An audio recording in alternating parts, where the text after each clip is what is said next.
Hi friends, ఎలా ఉన్నారు? ఈరోజు నేను మీకు చెప్పే స్టోరీ రియల్గా జరిగిన స్టోరీ. నా ఫ్రెండ్ సాఫ్ట్వేర్ ఉద్యోగి. హైదరాబాద్లో ఒక అపార్ట్మెంట్లో రెంట్కి ఉంటాడు. ఆ అపార్ట్మెంట్లో ఉన్న అత్తాల్లుడు గురించి చెప్పాడు. కొందరు తమ కోరికలు తీర్చుకోవడానికి ఎంతకైనా తెగిస్తూ ఉంటారు. అలాంటి వారే ఈ అత్తాల్లుడు. ఈ స్టోరీ విన్న తర్వాత మన సమాజంలో ఇలాంటి వాళ్ళు కూడా ఉంటారా అని మీరు ఆశ్చర్యపోతారు.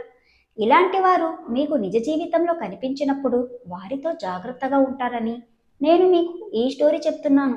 మన ఛానల్ కొత్తగా చూస్తున్నవారు సబ్స్క్రైబ్ చేసుకోండి, లైక్ చేయండి, షేర్ చేయండి. ఇక స్టోరీ అతని మాటల్లోనే వినండి. నా పేరు రాజు. మేము హైదరాబాద్ సిటీలో ఉంటాము. ఇంట్లో మా అత్త నేను మాత్రమే ఉంటాం. మా ఫ్యామిలీ మొత్తం 5 సంవత్సరాల క్రితం కరోనాలో చనిపోయారు. మేమిద్దరమే బ్రతికాము. మాది పక్కా పల్లెటూరు. అయితే మా నాన్న గవర్నమెంట్ ఉద్యోగం చేసేవాడు. ఆ ఉద్యోగం నాకు క్వాలిఫికేషన్ ఉండటంతో నాకు ఇచ్చేశారు. నాకు హైదరాబాద్ ట్రాన్స్ఫర్ అవ్వడంతో ఆంటీని తీసుకొని నేను హైదరాబాద్ వచ్చేశాను.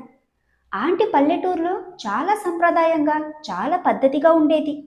ఇక హైదరాబాద్ వచ్చిన తర్వాత మరీ పల్లెటూరు వాళ్ళలా ఉండటం బాగుండదని చెప్పి హైదరాబాద్ వచ్చిన తర్వాత సిటీలో ఎలా ఉండాలి ఏంటి అనేది అన్నీ నేర్పించాను. కానీ ఆంటీ చీరకట్టు మాత్రం మార్చుకోలేదు. ఇంట్లో ఉన్నా కూడా చీర కట్టుకునేది. ఏదైనా బయటకు వెళ్ళాలి అంటే నా బలవంతం మీద చూడిదార్ వేసుకునేది. కానీ ఆంటీ చాలా యంగ్గా కనిపిస్తుంది. నా పక్కన ఆంటీని చూస్తే నాకన్నా హైట్ తక్కువ కాబట్టి మనిషి కూడా చాలా అందంగా ఉంటుంది. మా ఇద్దరిని పక్క పక్కన చూస్తే ఆంటీది కూడా నా వయసు అనుకుంటారు. అలా ఉంటుంది. అలా మేము చాలా హ్యాపీగా ఉంటున్నాము. కానీ మా ఆంటీ నాకు పెళ్లి చేయాలని పిల్లని చూస్తుంది. అప్పుడే నాకు పెళ్ళెందుకు అని పైకి అనేవాణ్ణి. కానీ చేసుకోవాలని నాకు ఉంది. ఎందుకంటే నాకు కోరికలు బాగా ఎక్కువగా ఉన్నాయి. దానికి తోడు నేను ఎక్కువగా ఆ స్టోరీలు చదవడం వలన ఇంట్లో వాళ్ళ మీద ఫీలింగ్స్ ఎక్కువగా రావడం మొదలుపెట్టాయి. దానిలో కూడా అత్త అల్లుడు స్టోరీస్ ఎక్కువగా చదువుతూ ఉండేవాణ్ణి. అలా ఆంటీ మీద ఫీలింగ్స్ వచ్చేవి. కానీ కంట్రోల్ చేసుకునేవాణ్ణి. అలా జరిగిపోతుంది. ఒకరోజు మేమిద్దరం షాపింగ్ చేద్దామని ఒక పెద్ద షాపింగ్ మాల్కి వెళ్ళాము. అక్కడ ఆ రోజు ఒక ఆఫర్ ఉంది. 10,000కు పైగా ఎవరైనా షాపింగ్ చేసిన వాళ్ళకి ఒక కూపన్ ఇస్తారు. తర్వాత 4 రోజుల్లో అవి డ్రా తీస్తారు. వాటిలో ఎవరికైతే లక్కీ డ్రా వస్తుందో వాళ్లకు గోవా ట్రిప్ ఫ్రీ. అక్కడ ఖర్చులు మొత్తం వాళ్లే పెట్టుకునే విధంగా ఒక ఆఫర్ పెట్టారు. అది కేవలం కపుల్స్కి, లవర్స్కి మాత్రమే పెట్టిన ఆఫర్. అది మాకు తెలియక మేము లోపలికి వెళ్ళగానే ఆ ఆఫర్ చూసి 10,000 అయితే అయింది, మనం ఈ కూపన్ తీసుకుందామని చెప్పాను. అయినా అలాంటివి మనకెందుకు రాజా అన్నది. కాదు, ఖచ్చితంగా మనకి తీసుకుందాం. ఎందుకంటే నువ్వు బయట ప్లేస్ ఇంతవరకు చూడలేదు. అవి చూడదగ్గ ప్రదేశాలు కాబట్టి మనం వెళ్దాం ప్లీజ్ అన్నాను. సరే నీ ఇష్టం అన్నది. వాళ్ళు ఫామ్ ఫిలప్ చేసి మా ఇద్దరి పేర్లు అడిగి రాసుకొని షాపింగ్ చేయమని అడిగారు. మేము షాపింగ్ చేసి అయిపోయిన తర్వాత ఆ గిఫ్ట్ కార్డు ఇవ్వడం జరిగింది. అది తీసుకొని మేము ఇంటికి వెళ్ళిపోయాము. ఇంటికి వెళ్ళిన తర్వాత అన్నీ చూసుకుంటూ ఆ గిఫ్ట్ కార్డు కూడా ఓపెన్ చేశాము.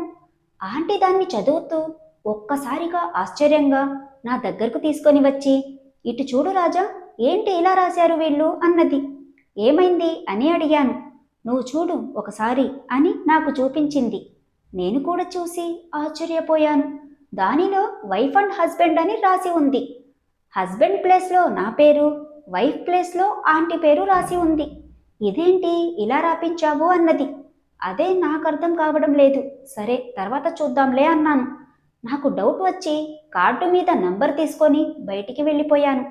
అక్కడ బయట కూర్చొని ఆ షాపింగ్ మాల్ వాడికి ఫోన్ చేశాను. మధ్యాహ్నం ఇలా షాపింగ్ చేశాం కదా, కూపన్ నంబర్ ఇది అని చెప్పి అడిగాను. అవును సార్ చేశారు అన్నాడు.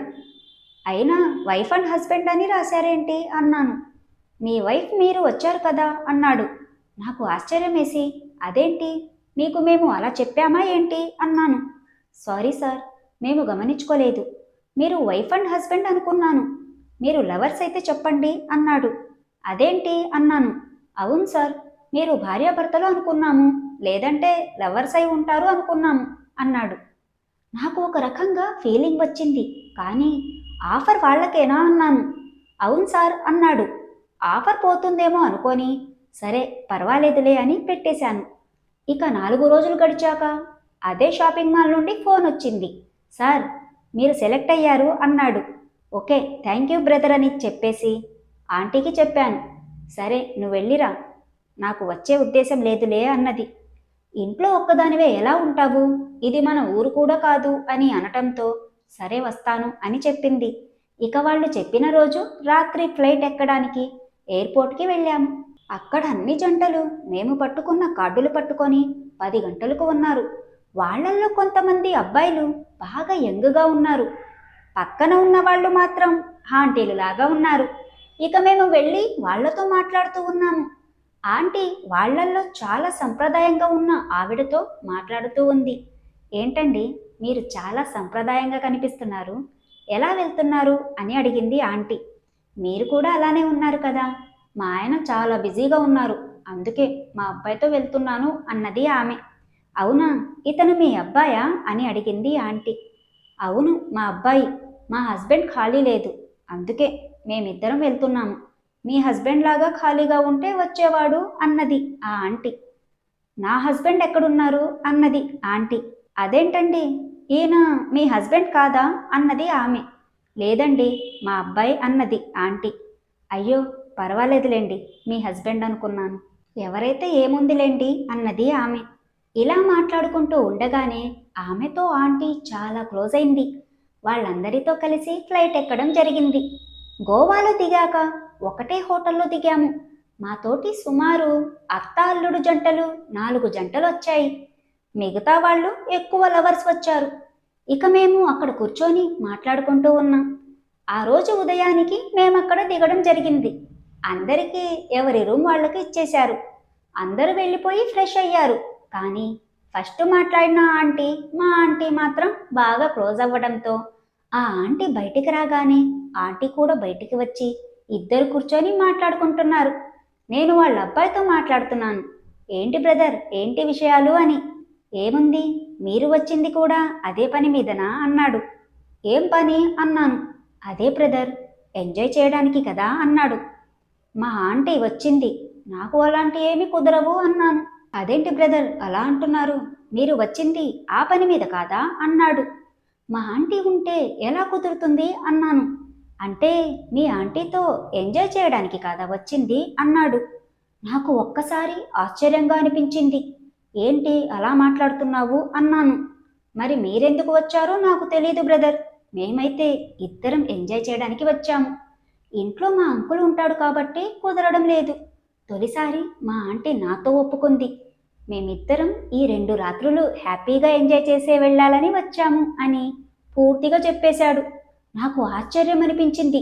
నిజంగా ఒప్పుకుందా? అంత ట్రెడిషనల్గా ఉంది మీ ఆంటీ అన్నాను. నేనే బాగా ట్రై చేశాను, ఒప్పించుకున్నాను.